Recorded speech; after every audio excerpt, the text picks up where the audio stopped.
This is the story of a garden in Pittsburgh that's impossible to visit. I'm Boaz, and these are Pittsburgh Stories. I was exploring Allegheny West and thinking that maybe I'd make a film about all the sandwich options on Western Avenue when I walked around the corner and saw this.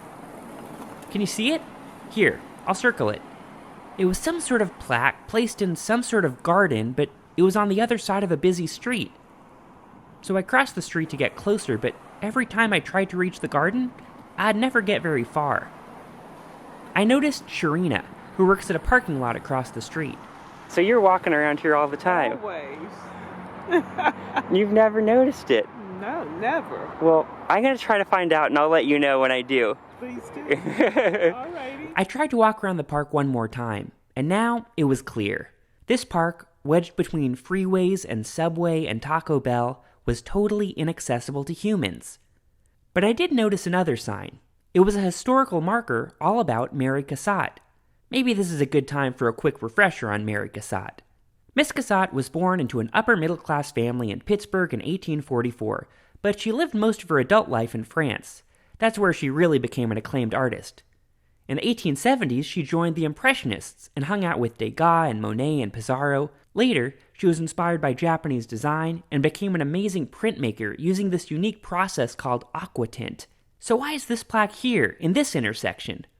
Apparently, her house was right around here. It would have been on Reedsdale Street, but Reedsdale Street today might not be exactly where Reedsdale Street was. This is John Canning, a retired history teacher and local historian. He met me near the mysterious garden a few days later to answer some of my questions. We'll walk over and we'll take a look at the Mary Cassatt marker. John was involved with the creation of this park. The little North Side history organization called the Allegheny City Society worked with a PennDOT to transform this green space into a garden area to honor Mary Cassatt. I mean, I used to come over here and weed and clean it. I hadn't been able to figure out how to get close to the garden before, but this time, I just followed John across the busy street.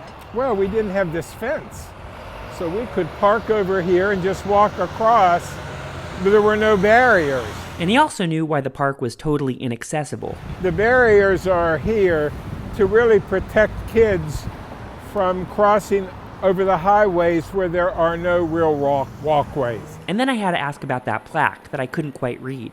We had a woman, Barbara Rouet, and Barbara became a great aficionado of Mary Cassatt, and sadly in those years Barbara passed away, and so we felt it was only fitting that we honor her by a marker within this space. So next time you happen to be driving by this intersection, maybe you'll get stopped at the light so you can enjoy a brief visit, or at least a glance, at Mary and Barbara's garden. I think it would be safe for us to get back out. All right, yeah, let's do that. Yeah, let's go. And that's the story I found in Allegheny West. Next up, Allentown.